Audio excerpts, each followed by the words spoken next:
Eh bien, Sud Radio vous explique. Nous sommes avec Jean-Vincent Brisset, qui est chercheur associé à l'IRIS, l'Institut de Relations Internationales et Stratégiques. Bonjour.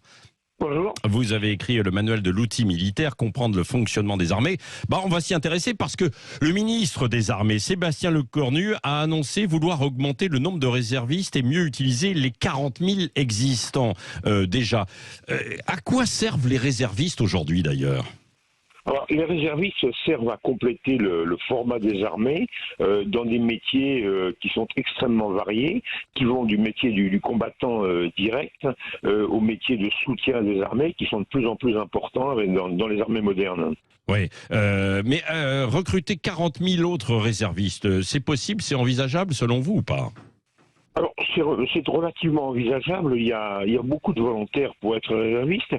Et d'un autre côté, ça a un coût. Il faut continuer à entraîner ces réservistes. Il faut les employer régulièrement. Donc, il faut leur fournir, il faut leur dédier du matériel. Mais on peut augmenter de manière assez importante, je pense, sans problème, le nombre de réservistes en France. Oui, mais réservistes, est-ce qu'on nous apprend par exemple des questions de défense, de logistique, le maniement des armes également ? Alors, il y a des réservistes qui vont être maintenus dans une spécialité qui utilise l'armement, qui vont aller directement éventuellement au combat.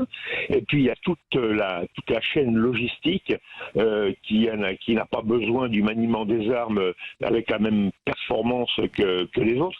Mais tous les militaires, quel que soit leur métier, sont capables de servir d'une manière, ce qu'on appelle les tâches élémentaires du fantassin, c'est-à-dire utiliser une arme individuelle au moins. Oui, c'est ça. Alors, quand on est réserviste, ça vous mobilise pendant combien de temps sur une année ?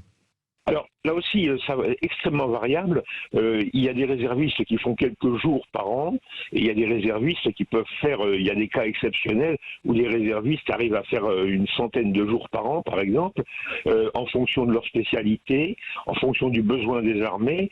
On peut avoir un réserviste qui a été militaire pendant quelques années, suffisamment longtemps pour posséder parfaitement son métier, et qui peut remplacer, là où on en a besoin, quelqu'un qui a une tâche bien précise. Ouais, c'est ça. Jean-Vincent Brisset, est-ce qu'il y a des critères très précis pour être réserviste, ou est-ce que tout le monde peut être finalement réserviste ? Les critères sont les mêmes que pour être militaire d'active, c'est-à-dire qu'il y a des critères en fonction du poste occupé, des critères physiques, des critères intellectuels, mais qui sont les mêmes. Et le plus souvent, les réservistes sont des gens qui ont déjà été employés comme militaires, qui ont fait un certain temps dans les armées, qui ont eu un contrat court ou même relativement long, donc qui sont simplement prolongés dans leurs fonctions. Oui. Est-ce que c'est aussi les premiers signes, sans exagérer, mais Jean-Vincent Brisset, d'un désir de réarmement dans un contexte de tension internationale là, actuellement ? On parle de plus en plus de besoin d'être capable de conflits de haute intensité.